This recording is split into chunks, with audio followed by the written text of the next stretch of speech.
Okay, नमस्कार, आदाब, सत श्री अकाल। स्वागत है आप सभी का एक और सेशन में हमारे बैंकिंग अवेयरनेस के। आज के सेशन में हम बात करने वाले हैं आपसे related to another mode of transferring the money and that is the digital banking tools. आजकल के टाइम में बहुत सारे ऐसे नए इन्वेंशंस हो चुके हैं, नई टेक्नोलॉजी आ चुकी हैं, जिनके बेस पर हम ये कह सकते हैं कि हम बहुत ही क्विकली यहाँ पर है जो पैसा है एक जगह से दूसरी जगह ट्रांसफर कर सकते हैं। और वो भी कैसे? हमारे मोबाइल के थ्रू। आप में से बहुत सारे लोग आज की डेट में यूपीआई को इस्तेमाल करते होंगे, क्यूआर कोड स्कैन करते हैं, मोबाइल बैंकिंग का इस्तेमाल करते हैं। मोबाइल के थ्रू कैसे भी करके आप पैसा भेज देते हैं, तुरंत पैसा पहुंच जाता है। तो वही सारे के सारे डिजिटल बैंकिंग जो टूल्स हैं उनके ऊपर बात करूंगा इस सेशन में। आज का सेशन भी होगा, कल का एक दो आई थिंक इससे डिजिटल बैंकिंग टूल से रिलेटेड 2 से 3 सेशंस होने वाले हैं आपके। और इन सेशन में ना ही केवल इन डिजिटल बैंकिंग टूल्स के बारे में बात करूंगा, इसके अलावा मैं यहाँ पर जो एटीएम कार्ड्स हैं, डेबिट कार्ड है, क्रेडिट कार्ड है, उनके ऊपर भी चर्चा करेंगे। टाइप ऑफ एटीएम्स वगैरह वगैरह बहुत सारी चीजें होती हैं, उनके ऊपर बात करेंगे। अलोंग विद दैट आप तो एक यूपीआई को ही जानते हैं, लेकिन यूपीआई के भी बहुत सारे वर्जन आज की डेट में आ चुके हैं। यूपीआई 1 2 3 पे है, यूपीआई लाइट है, एंड इवन यूपीआई के अलावा आधार एनेबल्ड है, आपका बीबीपीएस सिस्टम है जिसके थ्रू आप बिल्स को पे करते हो। उन तमाम चीजों के ऊपर हम आने वाले 2 से 3 सेशंस में बात करने वाले हैं। ठीक है। अब ये जितने भी हमारे इंडिया में डिजिटल बैंकिंग टूल्स हैं, ये ओरिजिन कहां से हुआ? इनका ओरिजिन यहाँ पर एक संस्था है जिसका नाम मेरे पीछे लिखा हुआ है, that is national payment corporation of India. ये जो ऑर्गेनाइजेशन है, इसने यहाँ पर इंडिया में डिजिटल बैंकिंग की शुरुआत की थी। अब डिजिटल बैंकिंग की शुरुआत मैं कहां से मानता हूं? डिजिटल बैंकिंग की शुरुआत मैं मानता हूं जब यहाँ पर इंडिया में पहली बार कभी एटीएम इंट्रोड्यूस हुए थे, उसी को हम डिजिटल बैंकिंग कह सकते हैं। क्यों? क्योंकि आप एक नॉर्मल नॉन डिजिटल किसको कहेंगे? आप ब्रांच में जाते हैं, ब्रांच में जाकर आप चेक देते हो या फिर विड्रॉवल स्लिप देते हो, आप अपना पैसा निकलवा लेते हो। ठीक है, that is a normal thing जो हम नॉन डिजिटल बैंकिंग कहते हैं, या ब्रिक एंड मोटार बैंकिंग उसको कहा जाता है। लेकिन आपको बैंक में जाने की आवश्यकता ना पड़े, बैंक के प्रीमाइसेस में जाने की आवश्यकता ना पड़े, आपको बैंकिंग के काउंटर पर बेसिकली कहूंगा, प्रीमाइसेस तो नहीं क्योंकि प्रीमाइस के अंदर भी एटीएम होता है। तो यहां पर आपको काउंटर पे जाके फिजिकल किसी के पर्सन के साथ इंटरेक्ट करके आपको यहां पर पैसा लेना या पैसा ट्रांसफर करने की जरूरत ना पड़े, वही आपका डिजिटल बैंकिंग है।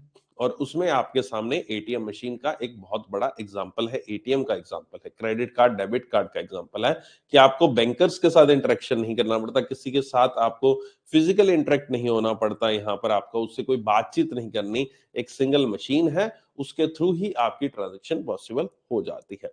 तो ये सब चीजों की शुरुआत हुई थी एनपीसीआई के द्वारा, national payment corporation of India, जिसने यहाँ पर एटीएम की शुरुआत की। उसके बाद धीरे धीरे चीजें इवॉल्व होती गई, धीरे धीरे चीजें आगे बढ़ती रही, और आज की डेट में हम बहुत ही पावरफुल ऐसे टूल्स हैं हमारे पास जिनका हम इस्तेमाल करते हैं। ठीक है। Okay, so this is something about the NPCI. NPCI के बारे में कुछ चीजें लिखी हुई हैं। ठीक है। इसमें नीचे बहुत सारी चीज फिगर्स हैं, और मतलब बहुत सारे वर्ड्स हैं, लाइक द आईएमपीएस वगैरह, सीटीएस, ये जो हमने ऑलरेडी पढ़े हैं। कुछ टर्म्स इसमें आपको नहीं समझ में आ रही होंगी तो टेंशन मत लेना, लाइक द एनईटीएस लिखा हुआ है, इस तरह की टर्म्स वो आने वाले इन्हीं सेशंस में हम सारी के सारी टर्म्स डिस्कस करने वाले हैं। ठीक है। एक बार फटाफट इसकी डेफिनेशन ये पढ़ लो जो आपके पीछे लिखा हुआ है।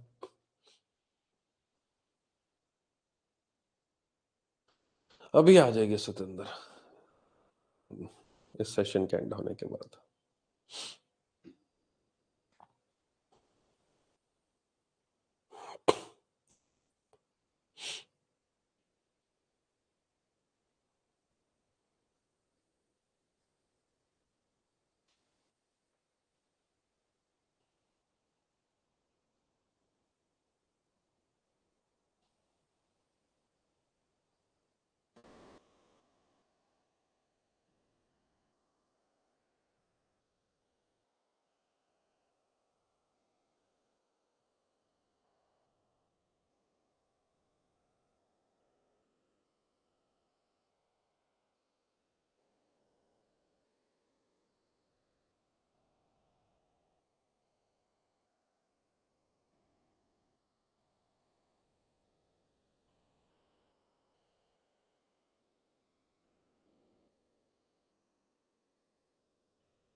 पढ़ लिया फटाफट? अरे इतनी देर कहाँ लग रही है पढ़ने में?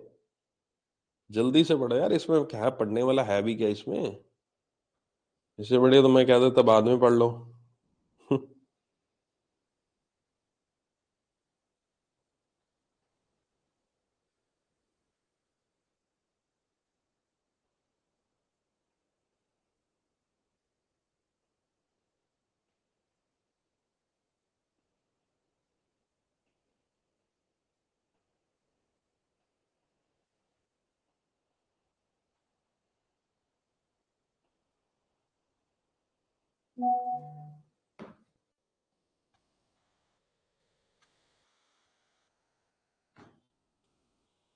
ओके, सबसे पहले हम बात करेंगे एटीएम की, ऑटोमेटेड टेलर मशीन की। फुल फॉर्म है ऑटोमेटेड टेलर मशीन।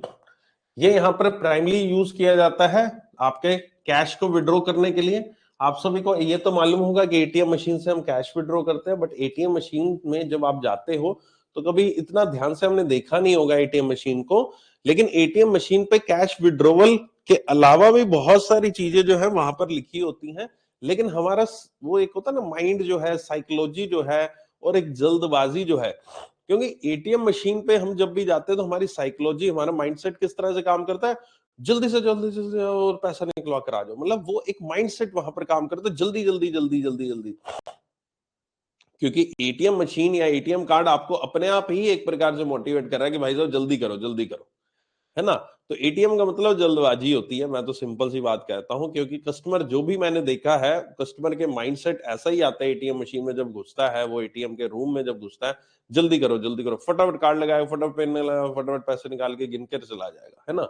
उसको लगता है बस ज्यादा देर नहीं लगनी चाहिए, 2-4 मिनट से ऊपर लगने नहीं चाहिए। तो हम कभी ध्यान ही नहीं देते हैं किस चीज के ऊपर, हम उस चीज पर ध्यान नहीं देते हैं कि जो आपका और भी बहुत सारी चीजें स्क्रीन पर लिखी होती हैं।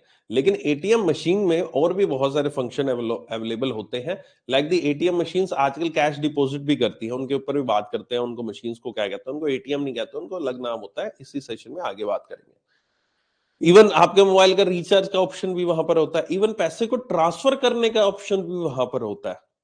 ठीक है, तो वहां पर कभी अगली बार जब जाना है एटीएम मशीन पे, तो उस पर थोड़ा सा ध्यान से देखना, उस पर और भी बहुत सारे ऑप्शन होते हैं। कैश विड्रॉवल, आपकी नजर सीधा कैश विड्रॉवल पर ही जाती है, और कहीं नहीं जाती आपकी नजर। ठीक है, so deposit of cash cheque, even आप उसमें चेक डिपॉजिट भी करा सकते हो। क्लियरिंग के चेक जो होते हैं ना, आप बैंक में ब्रांच में देकर आते हो, है ना, तो आप यहाँ पर भी डिपॉजिट करा सकते हो। उसके साथ एक बॉक्स बनाता है, ऐसा नहीं होता एटीएम मशीन के अंदर चला जाता है, वो एक साथ में बॉक्स होता है, वहां पर आप जमा करा सकते हो। Using an ATM cum debit cards, credit cards, prepaid cards as permitted by the issuer. ये सब पढ़ेंगे आगे हम, क्रेडिट क्या होता है, डेबिट क्या होता है, प्रीपेड कार्ड्स क्या होते हैं, ये सब पढ़ेंगे। ये यहाँ पर आपका डॉक्टर सी रंगराजन कमेटी थी जिन्होंने इसको रिकमेंड किया था, राइट। ओके, सो यहां पर ये ऑटोमेटेड टेलर मशीन की डेफिनेशन। यहां पर कुछ और चीज लिखी हुई है कि कस्टमर किस तरह से यहां पर एटीएम का काम करता है, किस तरह से एटीएम को इस्तेमाल करता है। आई डोंट थिंक कि अब मुझे यहां पर ये बताने की नीड पड़नी चाहिए कि एटीएम का इस्तेमाल किस तरह से किया जाता है। आई होप सो कि यहाँ पर जितने भी लोग हैं उन्होंने कभी ना कभी एटीएम का इस्तेमाल जरूर किया होगा। अगर नहीं किया होगा तो देखा जरूर होगा, है ना, सुना जरूर होगा। होता कुछ नहीं है, एटीएम मशीन, उसके अंदर आपको एटीएम कार्ड डालने की एक जगह होती है, स्लॉट होता है, उसमें आपको कार्ड डालना होता है, और सामने स्क्रीन पर जिस तरह की इंस्ट्रक्शंस आती रहती हैं उसको फॉलो करना पड़ता है। इंस्ट्रक्शंस यहाँ पर 3 तरीके से आ सकती हैं। पहला तरीका उसका ये होता है कि जो आपका इंग्लिश मोड में आ सकती है, आपको लैंग्वेज चूज कर सकते हैं वहां पर, इंग्लिश में आ सकती है। आपको नहीं इंग्लिश समझ आती तो आप हिंदी में कर सकते हैं। और तीसरा एक और तरीका होता है जिसके थ्रू एटीएम की इंस्ट्रक्शन सामने आती है, वो आती है वॉइस के थ्रू। अब सर वॉइस के थ्रू क्यों आती है? वॉइस के थ्रू आती है ऐसे लोगों के लिए जो लोग यहाँ पर आंखों से देख नहीं सकते हैं, विजुअली इंपेयर्ड है, यहाँ पर उन लोगों के लिए आती है। अगर कभी एटीएम मशीन में जाओ तो एक और चीज देखना, कहीं ना कहीं एटीएम मशीन के में अंदर यहाँ पर एक ईयरफोन का स्लॉट भी लगा होता है। ईयरफोन जो आपका जैक होता है ना, कितने एमएम का जैक होता है, पहले के टाइम पे आपके मोबाइल फोन्स में लगा करता था, आजकल भी काफी इंस्ट्रूमेंट्स में लगा होता है, तो वही जैक वहां पर लगा होता है, जिसके अंदर आप यहाँ पर जो विजुअली इंपेयर्ड है वो ईयरफोन का प्लग इन करके और कानों में लगाकर उसके इंस्ट्रक्शन के थ्रू यहाँ पर एटीएम को ऑपरेट करते हैं। उसमें एटीएम मशीन बोल बताती है कि स्क्रीन पर ये चीजें हैं, ऐसे ऐसे हैं। अब आप कहोगे सर वो फिर बटन्स कैसे दबाते हैं, बटन्स की उनको पहचान कैसे होती है। तो एक और चीज एटीएम मशीन में जाकर ऑब्जर्व करना, जब भी आप एटीएम मशीन का कोई भी बटन दबाओगे उस वक्त आपको हल्का सा हाथों में कुछ ना कुछ ऐसे चुभन सी होगी। वो चुभन किस चीज की होती है, वो चुभन इस चीज की होती है, बटन के ऊपर ब्रेल में शब्द लिखे होते हैं, ब्रेल लिपि जो जिसको हम कहते हैं, जो विजुअल इंपेयर्ड लोगों के द्वारा इस्तेमाल की जाती है, उनमें वो पॉइंटर्स होते हैं, वो ब्रेल से रिलेटेड पॉइंटर्स होते हैं। वो ऐसा नहीं है कि आपके एक्यूप्रेशर के पॉइंट है या फिर एटीएम मशीन के अंदर कुछ टेक्नोलॉजी होगी उसके लिए उन्होंने लगाया, वो ब्रेल के लिए होते हैं वो पॉइंट्स। नेक्स्ट टाइम एटीएम में जाओ तो ये भी ऑब्जर्व जरूर करना, आपको पता लगेगा। ठीक है, ओके। लोकल नहीं होती है भाई, लोकल हो सकता होती है, मैंने नहीं देखी है लोकल लैंग्वेज का एटीएम कभी भी, किसी बैंक ने किया इंट्रोड्यूस तो किया हो। ठीक है, यहां पर ये एटीएम मशीन इस तरह से यहां पर ऑपरेट करती है। आपको जैसे इंस्ट्रक्शन आते हैं, मेन एक पिन नंबर होता है, 4 डिजिट का पिन नंबर होता है, वो पिन नंबर डालना होता है, वही समझ लीजिए एक आपका सारा एटीएम को खोलने का तरीका है। एटीएम में से पैसा निकालना है तो पिन नंबर आपके पास होना चाहिए। ठीक है, अब यहां पर जो एटीएम है, पिन नंबर है, एक चीज ध्यान रखा कीजिए, आगे से जब भी जाना एटीएम मशीन में, तो एटीएम मशीन में अपना कार्ड डालते हैं। ठीक है, बढ़िया चीज है, कार्ड डाल दिया हमने। जब भी एटीएम पिन लगाओ, वहां पर अपना टाइप करो एटीएम पिन, तो उस वक्त अपने हाथ से, दूसरे हाथ से जब आप यहां पर टाइप कर रहे हो तो दूसरे हाथ से एटीएम पिन को या कीबोर्ड को उसको ढक लेना। क्योंकि कारण क्या होता है, इसको मैं क्यों बता रहा हूं ऐसा, क्योंकि आजकल बहुत सारे ऐसे इवेंट देखने को मिल रहे हैं जिसमें जहां पर आप एटीएम कार्ड डालते हो, उस कार्ड होल्डर को, उस स्लॉट को, उस जगह पर, यहां पर जो स्कैमस्टर्स होते हैं, जो लोग यहां पर फ्रॉड करते हैं, वो लोग अपना एक डिवाइस लगा के चले जाते हैं, तो एटीएम मशीन का जो डाटा होता है उनके उस डिवाइस में कैप्चर हो जाता है। चलो, डाटा तो उनके पास आ गया, लेकिन पिन नंबर उनके पास नहीं है। तो पिन नंबर के लिए वो क्या करते हैं, जो एटीएम मशीन होती है उसके टॉप साइड में, जैसे ये एटीएम मशीन है, ये एटीएम मशीन की स्क्रीन, मान लीजिए मेरा चेहरा एटीएम मशीन की स्क्रीन है, ठीक है, तो एटीएम मशीन की स्क्रीन के ऊपर यहां पर ऐसे एक हल्की सी छत होती है, ठीक है, और नीचे यहां पर इस जगह पर, यहां पर आपका एटीएम मशीन के नंबर्स होते हैं। ठीक है, तो बीच में स्क्रीन होगी, ऐसे छत होगी, तो उन लोगों ने यहां पर छत पे आपका एक कैमरा लगा के रखा होता है। ठीक है, और जो कीपैड के बिल्कुल ऊपर होता है, जैसे ही आप कीपैड पे लगाओगे, उधर उसने आपका डाटा कैप्चर कर लिया, इधर कीपैड पे उसने कैमरे से आपका पिन नंबर देख लिया, और आप जैसे ही जाओगे वो अपना डिवाइस निकाल लेगा, डिवाइस से आपका जो कार्ड है उसकी डिटेल वहां से एक्सट्रैक्ट करेगा, उस डिटेल से यहाँ पर अपना एक नया कार्ड क्लोन करके और आपके एटीएम पिन के थ्रू यहाँ पर आपका पैसा निकलवा लेगा। तो ये चीजें ध्यान रखिएगा, आगे से जब भी यहाँ पर जाएं एटीएम मशीन में, तो अपने हाथ से अपने पिन नंबर को जरूर ढक लें, बिकॉज यू नेवर नो कि किस मशीन में कोई यहाँ पर कैमरा लगा होगा। अब आप कहोगे सर ये तो जिम्मेवारी बैंक की होनी चाहिए कि बैंक को पता होना चाहिए कि भाई साहब कैमरा लगा है, तो नहीं, प्रैक्टिकली बहुत सारी चीजें पॉसिबल नहीं हो पाती हैं। ठीक है, कि हम हर एक चीज के, या हर एक पर्सन जब अंदर एटीएम मशीन के जाता है तो उसके बाद हर एक हमारा एक एम्प्लॉय जाकर चेक करे एटीएम मशीन को पूरा थोरोली कि इस पर्सन ने कहीं किसी तरह के कैमरा तो नहीं फिट किया हुआ। It is not practically possible. तो इस चीज के लिए बहुत सारी अवेयरनेस वीडियोस वगैरह लेकर आई जाती है टाइम टू टाइम, बैंक के द्वारा आपको आगाह किया जाता है, चाहे मेरे द्वारा आगाह किया जा रहा है आपको। इस तरह की बहुत सारी चीजें हैं जो कि यहाँ पर कस्टमर्स को मालूम होनी चाहिए, कस्टमर्स को ध्यान रखना चाहिए। नो डाउट अगर ऐसा कोई फ्रॉड होता है तो बैंक अपनी जिम्मेवारी, ऐसा नहीं है बैंक ने जिम्मेवारी लेने से मना कर दिया, बैंक कहता नहीं तुम्हारे पैसा खाते से गया, जाओ मैं तो कुछ नहीं करूंगा।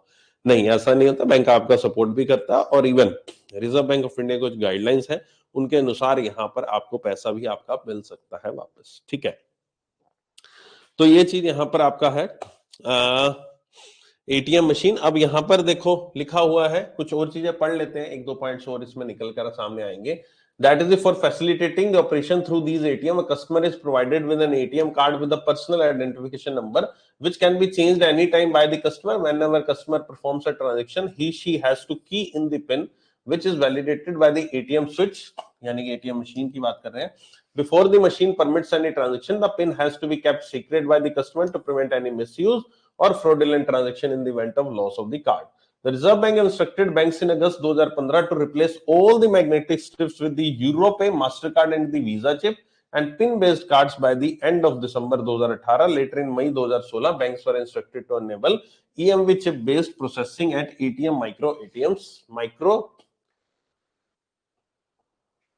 एटीएम्स, ठीक है। यहां पर ये जो लास्ट पैराग्राफ है, इस पैराग्राफ का क्या मतलब है? इस पैराग्राफ का मतलब ये है कि यहां पर जो एटीएम कार्ड्स होते हैं, है ना, जो एटीएम कार्ड्स होते हैं आपके, उनमें थोड़ा सा एटीएम कार्ड की डिटेल ही देख लेते हैं, मतलब कार्ड की डिटेल।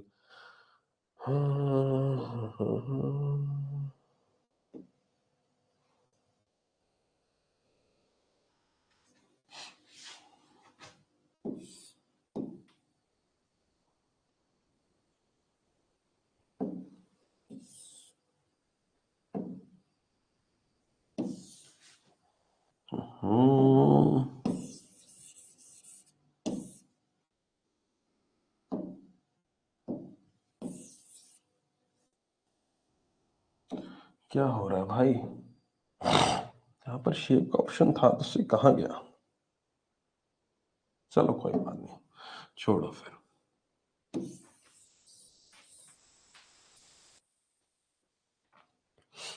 अगर आपके पास अभी एटीएम कार्ड है तो निकाल लेना। अच्छा, आपके वहां लोग कर लेंगे, ठीक है, ओके। आपने देखा होगा एटीएम कार्ड का फ्रंट साइड की बात कर रहा हूं, यहां पर दोनों साइड ऊपर कुछ ना कुछ लोगो वोगो लगा होगा। एक तरफ बैंक का होगा, एक तरफ किसी का टाई अप है। आजकल न्यूज आती है ना कि इस बैंक का इसके साथ टाई अप हो गया वगैरह वगैरह। मान लीजिए आईसीसी बैंक है तो आईसीसी का इधर लोगो लगा होगा, है ना। और इधर मान लीजिए मेक माई ट्रिप के साथ टाई अप है तो मेक माई ट्रिप का लोगो लगा होगा, है ना। या फिर इधर इसका मेक माई ट्रिप, इधर आईसीसी होगा, जो भी है, ठीक है। उसके अलावा यहां पर आपका फोटो वोटो किसी की होगी, है ना। उसके बाद आपका यहां पर एक नंबर लिखा होगा, ये नंबर, ठीक है।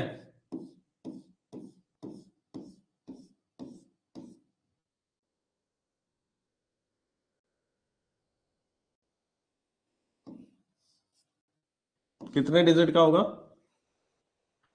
उसके बाद यहां पर आपका कार्ड की एक इश्यू डेट लिखी होगी, एक कार्ड की एक्सपायरी डेट लिखी होगी, ठीक है। और आपका यहां पर नाम लिखा होगा। इधर एक लोगो बना होगा, या तो वो लोगो होगा वीजा का, या होगा मास्टर कार्ड का, या लिखा होगा रुपए इस तरफ, है ना। इधर भी हो सकता है, जहां भी जगह हो। और इधर एक वाईफाई का इस तरह का सिग्नल बना होगा। इसके अलावा कोई और चीज है जो आपके कार्ड में फ्रंट साइड में आपको दिखाई दे रही है?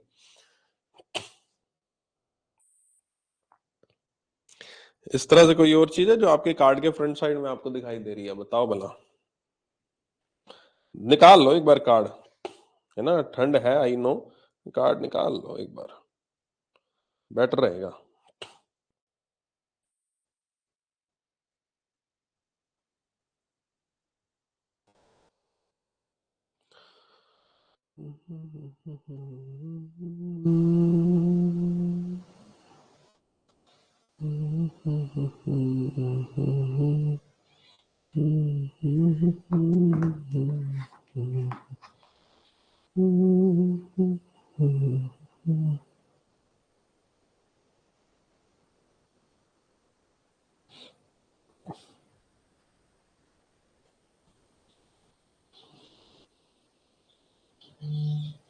बताओ बताओ,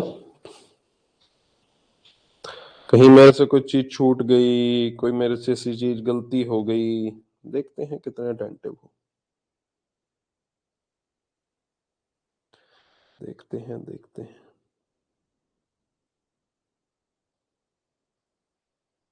क्या बात है, रजाई से हाथ निकालने का मन नहीं कर रहा बाहर?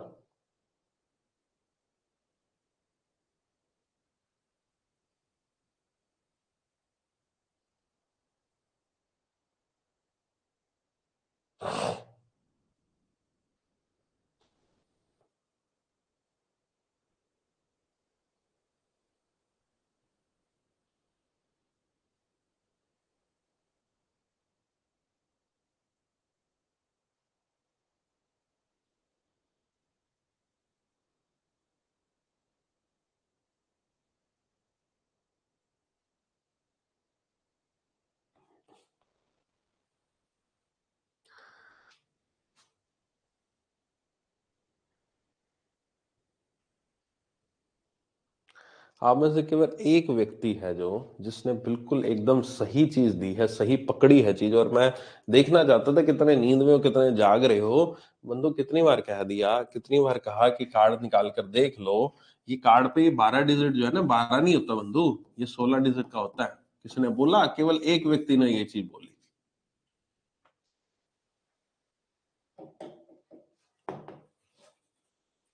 क्लास में आए हो तो ध्यान से पढ़ो, ध्यान दो थोड़ा सा, ठीक है। और अगर कहा गया है एटीएम कार्ड निकाल लो तो निकाल लो। ऐसा तो है नहीं जितने लोग यहाँ पर बैठे हैं उनमें से केवल एक व्यक्ति ने अपना एटीएम कार्ड निकाला, बाकी ने ना निकाला होगा। निकाला तो सबने होगा, लेकिन किसी ने ये नहीं ध्यान दिया कि मैंने यहाँ पर 12 डिजिट लिखी, एक्चुअल में 16 डिजिट होती है। वैलिडिटेड, एक्सपायरी डेट तो ये तो मैंने बोल ही दिया। एक और चीज यहाँ पर कार्ड में लगी होती है, और वो होती है यहाँ पर एक चिप। कुछ इस तरह का आपको एटीएम कार्ड, डेबिट कार्ड दिखाई देता है, या फिर क्रेडिट कार्ड जो होता है वो भी इस तरह का दिखाई देता है। अब यहाँ पर एटीएम, पहले क्या होता था, पहले के जमाने में अकेला एटीएम कार्ड हुआ करता था, ठीक है। आजकल की डेट में ये एटीएम प्लस डेबिट कार्ड दोनों हो चुका है। पहले एटीएम कार्ड अलग आते थे, डेबिट कार्ड अलग आते थे, किसी जमाने की बात कर रहा हूं, है ना। और क्रेडिट कार्ड तो अलग आते ही थे। आज की डेट में यहाँ पर ऐसा सिचुएशन हो चुकी है कि एटीएम कार्ड कह लो या डेबिट कार्ड कह लो, एक ही बात है। लेकिन हाँ, क्रेडिट कार्ड जो है वो अलग होते हैं, और बहुत जल्दी ये भी हो सकता है देखने को मिले कि ये सब भी सेम ही चीजें हो जाए यहाँ पर। खैर, फंक्शनिंग अलग अलग होती है, लेकिन अगर आप एक ही बैंक के पास कस्टमर हो तो वो आपको एक ही कार्ड हो सकता है लॉन्च दे दे जो कि ये सब काम कर ले। अब यहाँ पर ये सब चीजों का थोड़ा सिग्निफिकेंस बता दूं, ठीक है। 16 डिजिट का नंबर होता है, 12 नहीं होते, 16 होते हैं, ध्यान से फिर से, ठीक है। अब जो मैं बात कर रहा था यहाँ पर, ये चिप की, पिछले पेज पर जो चिप की बात की जा रही है वो यही चिप है। और कार्ड के अगर पिछली साइड की बात करूं तो कार्ड के पिछली साइड पर आपको यहाँ पर एक मैग्नेटिक स्ट्रिप दिखाई देगी, इस तरह की काले रंग की, जिसके नीचे यहाँ पर कुछ डिजिट्स लिखी होंगी, जिनमें से लास्ट के 3 डिजिट जो होती हैं वो सीवीवी कहलाती हैं। और इधर डिटेल्स लिखी होती है कार्ड की, वगैरह वगैरह, कंपनी, बैंक वगैरह, ब्लॉक करने का नंबर वगैरह वगैरह, बहुत सारी चीजें यहाँ पर छोटे छोटे अक्षरों में लिखी होती है, ठीक है। अब ये जो मैग्नेटिक स्ट्रिप थी, ये मैग्नेटिक स्ट्रिप के थ्रू यहाँ पर आपका जो डाटा था, आप कहीं पर भी चाहे एटीएम मशीन के थ्रू अंदर जाते हो, एटीएम मशीन में जाते थे, कार्ड डालते थे, या फिर आप कहीं पर भी मशीन में जाकर स्वाइप करते हो कार्ड को, खरीदते हो, कोई भी शॉपिंग करते हो, आप स्वाइप होता है ना कार्ड आपका। तो अगर आपका कार्ड स्वाइप हो रहा है, कहीं पर भी एटीएम में जा रहा है, तो ये मैग्नेटिक स्ट्रिप का इस्तेमाल किया जाता था। यानी कार्ड जो वो मशीन होती थी वो मैग्नेटिक स्ट्रिप को रीड करती थी, वो इसको रीड करती थी, और इसमें से आपका डिटेल निकाल लेती थी। लेकिन ये जो मैग्नेटिक स्ट्रिप थी, इसको क्लोन करना, इसको यहां पर डुप्लीकेट करना या कुछ भी करना, ये बहुत ही आसान होता था। जो आपकी स्वाइप मशीन होती थी उसमें स्वाइप किया जाता और आपकी कार्ड की डिटेल्स के साथ साथ मैग्नेटिक स्ट्रिप की डिटेल्स भी ले ली जाती थी, जो कि सिक्योर की सिक्योरिटी ब्रीच हो जाता था वो वहां पर। तो इसलिए ये बहुत सारे इंसिडेंट्स इस तरह के सामने देखने को मिले थे। तो इसलिए यहां पर इस मैग्नेटिक स्ट्रिप की जो फंक्शनैलिटी थी, इसको रिप्लेस कर दिया गया इस चिप के साथ। ये चिप के थ्रू अब क्या होता है, अब आप जब भी कहीं पर भी शॉपिंग करने जाते हो, तो जो भी पीओएस मशीन होती है, यानी कि जो मशीन होती है ना, जो स्वाइप मशीन जिसको कहते हैं, उसको हम पीओएस भी कहते हैं, point of sales, POS, point of sales, ठीक है। अब ये मशीन मान लीजिए है, यहाँ कीपैड लगा होता है, यहाँ स्क्रीन होती है उसकी। तो उसकी पहले क्या होता था, पहले साइड में स्वाइप होता था ऐसे कार्ड को, अब स्वाइप ना करके यहां पर उस कार्ड को लगा दिया जाता है, इस जगह पे ऐसे माउथ पे लगा दिया जाता है और निकाल लिया जाता है, इंस्ट्रक्शन टाइप करके, और निकाल लिया जाता है। तो क्यों निकाला जाता है? क्योंकि जो आपकी चिप होती है, ये चिप यहां पर इसके माउथ में इंसर्ट कर दी जाती है। चिप के थ्रू आपकी ट्रांजेक्शन होती है, ना कि साइड में स्वाइप करके आपकी ट्रांजेक्शन यहां पर की जाती है। ये चिप का यहां पर फंडा देखने को मिलता है। यही चिप की यहां पर बात कर रहे हैं कि ईएमवी जो चिप थी, ये यहां पर आपकी इंट्रोड्यूस की गई थी मैग्नेटिक स्ट्रिप कार्ड की जगह पर, ताकि यहां पर सिक्योरिटी को और बेहतर किया जा सके। वीजा, मास्टर कार्ड और रुपी, ये 3 ऐसी एजेंसीज हैं जो कि यहां पर लॉन्च करती है, जो ये यहां पर आपका इस कार्ड को बनाती हैं, और वो यहां पर आपका बैंक्स को यहां पर सप्लाई करती है। सप्लाई मतलब इन द सेंस कि जो भी कार्ड की फंक्शनैलिटी होती है वो सारी की सारी ये मैनेज करती हैं, और बैंक्स को यहां पर ये कार्ड्स को यहां पर देते हैं, और कार्ड आगे बैंक्स अपने कार्ड जो है वो कस्टमर को प्रोवाइड कराता है। वीजा और मास्टर कार्ड जो है वो यहाँ पर बाहरी कंपनी है, इंडिया की नहीं है। रुपए जो है ये पूरी पूरी इंडियन कंपनी है, इंडिया में ही बनाई गई कंपनी है, इंडिया एनपीसी के द्वारा ही डिजाइन है, ठीक है, एनपीसी के अंडर ही ये काम करती है।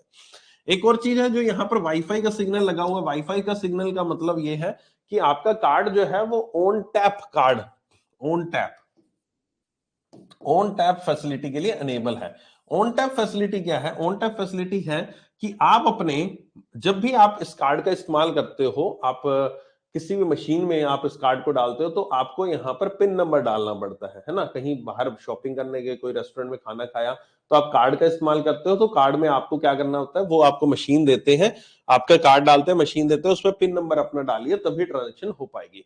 लेकिन यहाँ पर ऑन टैप फैसिलिटी, अगर यहाँ पर वाईफाई का सिग्नल है आपके यहाँ पर, तो यानी कि आपका कार्ड जो है वो एनएफसी अनेबल्ड कार्ड है। एनएफसी यानी कि नियर फील्ड कम्युनिकेशन, एनएफसी का पूरा नाम है near field communication enabled card है, यानी कि आपके कार्ड पे ऑन टैप फैसिलिटी की सुविधा उपलब्ध है।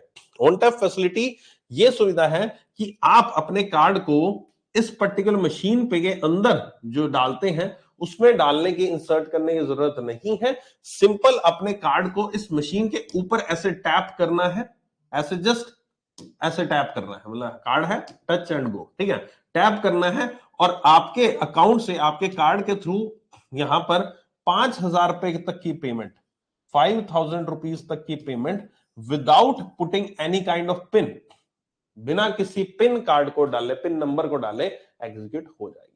5,000 रुपए की ट्रांजेक्शन बिना किसी पिन को डाले हुए ये एग्जीक्यूट हो जाती है। ये यहां पर इस एनएफसी अनेबल्ड कार्ड का एक यहां पर सुविधा है, ऑन टैप फैसिलिटी है जो कि यहां पर दी जाती है। ये ऑन टैप फैसिलिटी आप चाहे तो अनेबल कर सकते हैं, आप चाहे तो डिसेबल भी कर सकते हैं, क्योंकि आजकल हमारी टेक्नोलॉजी इतनी ज्यादा हो चुकी है कि सभी से बैंक्स ने अपनी मोबाइल बैंकिंग की जो सुविधा दी है उसके अंदर अपने ATM card, debit card, credit card को कंट्रोल करने की सुविधा भी दे रखी है। उसके अंदर ऑप्शन होता है ऑन टैप फैसिलिटी को ऑन करना है, ऑफ करना है। आप उसको ऑन भी कर सकते हो, आप उसको ऑफ भी कर सकते हो खुद ब खुद। जब आपको जरूरत लगे कि हाँ भाई ऑन करनी है, ऑन कर दी, जब आपको जरूरत लगे ऑफ करना है तो ऑफ भी करना है। उसके अंदर और भी बहुत सारी एप्लीकेशन के अंदर सुविधाएं होती है, लाइक दी आपको ट्रांजेक्शन इनेबल करनी है, आपको ऑनलाइन ट्रांजेक्शन इनेबल करनी है, डिसेबल करनी है, आपको एटीएम विड्रॉवल इनेबल करना है, डिसेबल करना है, वो सारी की सारी चीजें उसमें ऑप्शन आपको दे रखे होते हैं। तो उसके अकॉर्डिंग आप अपने अकॉर्डिंगली अपने ATM card, debit card, credit card का इस्तेमाल कर सकते हैं। बहुत बार लोगों को रिस्क लगता है कि भाई साहब मैं बाहर घूमने जा रहा हूं तो अभी मुझे रास्ते में इस कार्ड की जरूरत नहीं पड़ेगी, मुझे वहां जाके जरूरत पड़ेगी, तो रास्ते में मैं अपने सारे के सारे फंक्शनैलिटीज को ऑफ कर देता हूँ। इनकेस रास्ते में गुम भी जाता है कार्ड तो मुझे टेंशन नहीं है ना, ठीक है, खो जाता है, कोई चोरी करता है, मुझे पता ही नहीं लगेगा, तो डिसेबल करके जाओ। वहां जाके जब आपको जरूरत हो तो उसको इनेबल कर लो। विद इन 1 मिनट भी ज्यादा नहीं लगता, 1 मिनट से भी ज्यादा इन सारे फंक्शंस को इनेबल डिसेबल करने में, ठीक है। तो ये यहां पर आपका एक कार्ड की मैंने डिटेल बताई आपको, और भी ये चीजें बता रहा हूं आपको, ठीक है। ये एक्सपायरी डेट, नाम वगैरह हो गया, ये वाला हो गया, ये चिप हो गया, ये हो गया। अच्छा, बैक पे चलते हैं। बैक पे एक सीवीवी नंबर होता है जिसका पूरा नाम होता है card verification value. CVV card verification value का क्या काम होता है? ये यहां पर एक एक्स्ट्रा सिक्योरिटी प्रोवाइड कराता है, एक एक्स्ट्रा सिक्योरिटी के पर्पज से होता है। एक्स्ट्रा सिक्योरिटी सर क्यों, मतलब क्या कारण है इसका एक्स्ट्रा सिक्योरिटी का? कि आप जब भी कोई भी ट्रांजेक्शन करते हो, चाहे ऑनलाइन करते हो, ऑनलाइन ट्रांजेक्शन में बेसिकली होता है, ऑफलाइन में नहीं, ऑफलाइन में आपका पिन नंबर ही एक्स्ट्रा काम करता है। ऑनलाइन ट्रांजेक्शन करते हो तो ऑनलाइन ट्रांजेक्शन एग्जीक्यूट फाइनल होने से पहले वहां पर एक सीवीवी का भी ऑप्शन आता है कि भाई साहब कार्ड नंबर, एक्सपायरी डेट आप डालते हो, कार्ड नंबर डालते हो, नाम डालते हो, और एक चौथी चीज सीवीवी नंबर भी डालते हो। सीवीवी नंबर यहाँ पर एक एक्स्ट्रा सिक्योरिटी के पर्पज से है आपका, नथिंग एल्स। इसका कोई ज्यादा यूज नहीं है, जस्ट यही है कि आपकी फ्रंट साइड और ये बैक साइड है। फ्रंट साइड की डिटेल किसी के पास है लेकिन बैक साइड की डिटेल हो सकता है किसी के पास ना हो, उस पर्पज से एज सच कुछ भी और इसकी एक्स्ट्रा सिक्योरिटी मुझे नहीं लगती है। लेकिन आज की डेट में सीवीवी को भी डालने की नीड नहीं पड़ रही है। आज की डेट में बिना सीवीवी डाले भी आपकी ट्रांजेक्शन एग्जीक्यूट हो पा रही है। और वो क्यों हो पा रही है? उसका कंसेप्ट है टोकनाइजेशन। टोकनाइजेशन एक कंसेप्ट नया आया है, उसके ऊपर भी बात करेंगे, एक आधी क्लास के बाद जरूर बात करेंगे, इसी सेगमेंट में बात करेंगे। तो तब यहां पर अगर आपने अपने कार्ड को टोकनाइज करवा रखा है तो आपको हर एक ट्रांजेक्शन में अपना सीवीवी नंबर या फिर इवन कार्ड की डिटेल्स जानने की भी आवश्यकता नहीं पड़ेगी। करेंगे बात उसके ऊपर भी। ठीक है, तो सीवीवी यहां पर आपका कार्ड की बैक साइड पे होगा। लेकिन उस दिन मेरे पास खुद के पास, मुझे भी हैरानी हुई उस दिन, एक चीज हुई मेरे साथ कि मेरे पास आईसीसी बैंक का क्रेडिट कार्ड है, और जब भी आपकी कार्ड की जब डेबिट हो क्रेडिट हो, उसकी जब एक्सपायरी डेट खत्म हो जाती है तो उससे एक महीना पहले आपके पास ऑटोमेटिक एक नया कार्ड आ जाता है। नहीं आता तो बैंक में जाके आप संपर्क कर सकते हो। तो मेरे पास एक कार्ड आया आईसीसी का, मेरा पिछला एक्सपायर हो चुका था, तो नया जो कार्ड आया उस पर सीवी नंबर जो था फ्रंट पे लिखा हुआ था, पीछे नहीं लिखा हुआ था उसका सीवी। जितनी डिटेल्स ये लिखी हुई है ये तो लिखी हुई थी, यहाँ सीवीवी लिखा हुआ उसको, यानी सीवीवी उन्होंने आगे कर दिया। अब मुझे वही मेरा जो कंसेप्ट है, मेरा माइंडसेट वो ये कहता है कि सीवी बैक पे इसलिए लगता था कि फ्रंट साइड की किसी ने पिक्चर ले लिया, कुछ भी ले लिया, देख लिया कार्ड, तो ठीक है, लेकिन सीवीवी के बिना वो कुछ नहीं कर पाएगा। अब जब सब कुछ ही सामने आ गया तो फिर तो क्या सिक्योरिटी इसमें, फिर सीवीवी नंबर की जरूरत क्या रह जाएगी। बस वही है, जहां मर्जी आप देख लो यही लिखा हुआ मिलेगा, CVV is for the CVV is for the extra security, extra security purpose से सीवीवी का इस्तेमाल किया जाता है, नथिंग एल्स। ठीक है, इस एटीएम कार्ड के जो एक सामने आपको दिखाई दे रही है चीज, एटीएम कार्ड का जो एक क्या कहते हैं, हाँ जो भी है ये, इनमें किसी तरह कोई डाउट है, कुछ आपके एटीएम कार्ड में कोई चीज एक्स्ट्रा दिख रही हो, आपकी कोई डेबिट कार्ड में कोई चीज एक्स्ट्रा दिख रही हो तो पूछ लो, इससे रिलेटेड कोई स्क्रीन के ऊपर जितनी चीजें लिखी हुई है इसके अलावा कुछ आपके एटीएम कार्ड के ऊपर छपा हुआ है तो पूछ लो भाई।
ओके, कुछ एक्स्ट्रा नहीं है ना, ठीक है, चलो ओके डन। अब यहाँ पर अगले पॉइंट पे चलते हैं। हमारे यहाँ पर एटीएम के मॉडल्स लिखे हैं, online, offline and the network ATM. ये तीन तरह के एटीएम के टाइप लिखे हैं, इनको मैं समझा देता हूँ, आपको समझ में आ जाएगा। हाँ, आपने बहुत बार गए होगे आप एटीएम का इस्तेमाल करने, तो आपने देखा होगा कि एटीएम जो है वो यहाँ पर या तो बैंक के प्रेमाइसिस में होता है, या फिर ये भी हो सकता है आपने देखा हो एटीएम कोई हॉस्पिटल के बाहर है, रेलवे स्टेशन के बाहर है, बैंक बस स्टेशन के बाहर है, या फिर कहीं ऐसी मार्केट में है, मॉल में है, जहां पर बैंक प्रीमाइसेस नहीं है ना। अगर कोई भी एटीएम जो बैंक प्रीमाइसेस के अंदर या बैंक प्रीमाइसेस के बाहर जुड़ी हुई बिल्डिंग, सेम बिल्डिंग में ही हो, तो वहां पर उस एटीएम को हम ऑनलाइन एटीएम कहते हैं। और अगर वही एटीएम जो बैंक की प्रीमाइसेस के पास बिल्कुल नहीं है, दूर है कहीं पर, बैंक की प्रीमाइसेस का कोई उससे अटैचमेंट नहीं है, कहीं पर भी, चाहे इवन सामने भी है बैंक की प्रीमाइसेस के, तो वो एटीएम कहलाता है ऑफलाइन एटीएम। ठीक है, तो ये ऑनलाइन ऑफलाइन का कंसेप्ट ये वाला है। इसमें सेम वैसे ही काम करता है, इसमें ऐसा नहीं है कि आपका अलग अलग तरीके से काम करेगा, इसमें सेम वैसे ही काम करेगा। इट्स जस्ट कि वो उसकी नेटवर्किंग की जो सिचुएशन है वो अलग अलग लेवल पे अलग अलग होती है। ठीक है, network, when ATMs are connected to an ATM network they are said to be network. Simple सी चीज है, इसमें कुछ खास नहीं है। देखो, अच्छा एक चीज और बता ही देता हूं, उठी है ये वाली नेशनल फाइनेंशियल स्विच की, कि आपने मान लीजिए आपका अकाउंट एसबीआई में है, ठीक है, और आप यहां पर बैंक ऑफ बड़ौदा के एटीएम में जाकर ट्रांजेक्शन कर पा रहे हो, इज इट पॉसिबल? हो जाती है, की होगी, नहीं की तो कोई बात नहीं, बता देता हूं कि आपका अकाउंट किसी भी बैंक का हो, लेकिन आप दूसरे किसी बैंक में जाकर एटीएम के ट्रांजेक्शन कर सकते हो, लेकिन वो एक महीने में 3 transaction he free of cost होती है, उसके बाद चार्जेस लगते हैं आपके। ठीक है, उसके बाद चार्ज लगता है। तो 3 ट्रांजेक्शन जो होती है वो ऑफलाइन, वो ट्रांजेक्शन यहाँ पर फाइनेंशियल, नॉन फाइनेंशियल भी होती है, मतलब नॉन फाइनेंशियल ट्रांजेक्शन इंक्लूड होती है। नॉन फाइनेंशियल मतलब आपका एसबीआई में अकाउंट है, आप बैंक ऑफ बड़ौदा में गए, ठीक है, वहां पर एटीएम में गए और आपने वहां से पैसा निकाला। हमारी जनरल क्या आदत होती है कि पैसा निकाल लिया, उसके बाद वहां पर ऑप्शन आता है do you want to print the balance और स्लिप वगैरह, ऐसा कुछ लिखा आता है ना, do you want to know the balance वगैरह वगैरह, तो आप उसको यस कर देते हो, एक और स्लिप बाहर आ जाती है। एक तो एटीएम ट्रांजेक्शन की स्लिप आ रही, एक यहाँ पर आपकी ट्रांजेक्शन, एक आपने बैलेंस की स्लिप आ रही। तो जो एटीएम ट्रांजेक्शन आपकी, तो वो तो फाइनेंशियल ट्रांजेक्शन है, और जो यहाँ पर आपने बैलेंस की स्लिप मंगाई वो यहाँ पर नॉन फाइनेंशियल ट्रांजेक्शन है। तो वहां पर आपने एक ट्रांजेक्शन नहीं करी, वहां पर दो ट्रांजेक्शन करी है। दैट इज एक financial transaction, non financial transaction. और ऐसी ही चीज अगर आप किसी और बैंक के एटीएम में जाते हो तो वहां पर 3 ट्रांजेक्शन ही आपके लिए फ्री ऑफ कॉस्ट रहती है, यानी कि 3, यानी कि फाइनेंशियल या फिर नॉन फाइनेंशियल ट्रांजेक्शन दोनों इंक्लूड करके 3 ही रहती है। उसके बाद जाएंगे और करेंगे तो आपकी वो चीज चार्जेबल हो जाती है, यानी कि आप 2 बार अगर किसी और एटीएम में चले गए और आपने ऐसे 2 बार काम कर लिया तो वो 4 ट्रांजेक्शन हो जाएंगी और एक ट्रांजेक्शन का आपका चार्ज लग जाएगा। फिर आप बैंक में जाकर झगड़ते रहते हैं मेरे चार्जेस फालतू में क्यों लगा दिए हैं, जबकि आपने ही वहां पर गलती करी थी, आपने ही यहाँ पर बैलेंस स्लिप वगैरह निकाली थी जो कि काउंट की जाती है इन दी ट्रांजेक्शन। ठीक है, तो हम नॉर्मली, हमारे आदत होती है हम उस तरह से काम कर देते हैं। तो इस चीज का थोड़ा ध्यान रखा कीजिए कि जब भी अपने बैंक के अलावा किसी और बैंक में जाकर एटीएम से पैसा निकाल रहे हैं तो वहां पर स्लिप विलिप वहां पर आता है, do want to print the slip, do want to know the balance balance, वो कुछ मत किया कीजिए, सिंपल पैसा निकाल आइए और हो जाएगा। आपकी जो नॉर्मल एटीएम की जो विड्रॉवल पे स्लिप निकलती है दैट्स इट, वो आप निकलवा लीजिए। अलग से बैलेंस वैलेंस की इंक्वायरी दोबारा से मत किया कीजिएगा, ठीक है, नहीं तो आपके वो डबल चार्जेस लग जाते हैं, फिर मतलब 3 से बाद से चार्ज लगते हैं। तो अभी कभी आपने ये चीज सोची है कि भाई मैं एसबीआई का अकाउंट होल्डर और बैंक ऑफ बड़ौदा में यहाँ पर कैसे मैं अपना क्या करवाने जा रहा हूं, मैं अपना पैसा निकालने जाता, हाउ इट इज पॉसिबल कि बैंक ऑफ बड़ौदा वाले मेरे अकाउंट की ट्रांजेक्शन जानते हैं। अभी तो हमने पिछले लेक्चर्स में आपको मैंने ये पढ़ाया था कि एसबीआई की जितनी ब्रांचेस है वो आपस में कनेक्टेड है, बीओबी की जितने मैंने जो आपस में कनेक्टेड है, लेकिन एसबीआई के बीओबी के साथ कनेक्टेड नहीं है। तभी तो क्लियरिंग की सुविधा की जरूरत पड़ी, तभी तो यहाँ पर आपकी एनईएफटी आरटीजीएस की सुविधा की जरूरत पड़ी। अगर वो लोग आपस में यहाँ पर जुड़े होते तो इस तरह की आरटीजीएस एनईएफटी की जरूरत क्या पड़ती, तो नॉर्मल ट्रांजेक्शन की तरह हो जाता है ना। और मुझे तो ऐसा लगता है कि कुछ सालों में देखना ये चीज भी हो जाएगी कि आपकी जितनी बैंक की ब्रांचेस है ना वो सिंगल एक ही डाटाबेस से जुड़ी होंगी। इंडिया में जितनी बैंक की ब्रांचेस हैं आप कहीं पर भी किसी भी बैंक से ट्रांजेक्शन कर सकते हो। ये चीज पहले एग्जीक्यूट होगी, फिर धीरे धीरे देखना पूरे इंडिया में कुछ ही बैंक रह जाएंगे, 4-5 बैंक रह जाएंगे, बस वही काम किया करेंगे। और वो भी बैंक ऐसे होंगे कि एक बैंक का एक फंक्शन होगा, कि एक बैंक होगा जिसमें आप डिपॉजिट ही होगा, एक बैंक होगा जिसमें से लोन मिलेंगे, एक बैंक होगा जैसे एनबीएफसी काम करती है वैसा सिस्टम बैठ जाएगा। ऐसे 5-6 बैंक होंगे, बस दैट्स इट, है ना। बहुत जल्द कुछ सालों में, मतलब आप जब आपके, मेरे ख्याल से आपके जब बच्चे हो जाएंगे ना, मेरे पोते पोते हो जाएंगे, है ना, और आपके जब बच्चे हो जाएंगे ना, बड़े हो जाएंगे आपके बच्चे, तब ये चीज हो जाएगी, देख लेना, है ना, कोई बड़ी बात नहीं है ना। सो यहां पर ये चीज हुई। अब ये चीज कैसे पॉसिबल है, ये चीज मैं वही कह रहा था, ये चीज कैसे पॉसिबल है। ये ऐसे पॉसिबल है कि जितने भी एटीएम्स होते हैं हमारे इंडिया में, चाहे किसी भी बैंक के हो, वो सारे के सारे एक functionality that is national financial switch से जुड़े होते हैं, और ये एनपीसीआई का ही ऑपरेटेड सिस्टम है, एनपी के साथ ऑपरेटेड सिस्टम है। ये सारे के सारे नेटवर्क होते हैं आपस में, सारे के सारे एटीएम, और इनके थ्रू यहाँ पर जो है वो जितनी उनको इंफॉर्मेशन चाहिए उतनी इंफॉर्मेशन पास ऑन कर दी जाती है एक दूसरे बैंक को, नेशनल फाइनेंशियल स्विच की। जितने भी एटीएम इंडिया में हैं जो सारे सारे नेशनल फाइनेंशियल स्विच से ही जुड़े हुए हैं, टोटल के टोटल एनएफएस से जुड़े हुए हैं, इसलिए आप ये ट्रांजेक्शन एग्जीक्यूट कर पाते हो। तो those are the network ATM, के आपस में जुड़े हुए एटीएम एक दूसरे से। ओके, सो वो ऑनलाइन ऑफलाइन एटीएम्स ही एक प्रकार से नेटवर्क एटीएम का काम कर सकते हैं। तो आई होप सो कि ये चीज भी आपको समझ में आ गई होगी, ठीक है। बस तब तक नौकरी मिल जाए बेटा, नौकरी तो फिर नहीं मिलेगी तो फिर बच्चे कहां से होंगे, है ना, तो बेरोजगार से कौन शादी कराएगा, ये तो सोचो। चलो, आज के सेशन में यही एंड करता हूँ, 8:30 बजे हमारी क्लास भी है, ठीक है। उम्मीद करता हूँ सेशन अच्छा लगा होगा। किसी तरह कोई डाउट होगा तो कल हम क्लास में स्टार्टिंग में डिस्कस कर लेना, मुझसे पूछ लेना, ठीक है। अभी बहुत कुछ है इसमें करना बाकी, हमारे डिजिटल बैंकिंग टूल्स के में बहुत सारी चीजें डिस्कस करेंगे, अच्छे से डिस्कस करेंगे और लेटेस्ट जो टेक्नोलॉजी उसके ऊपर बात करेंगे। शुक्रिया।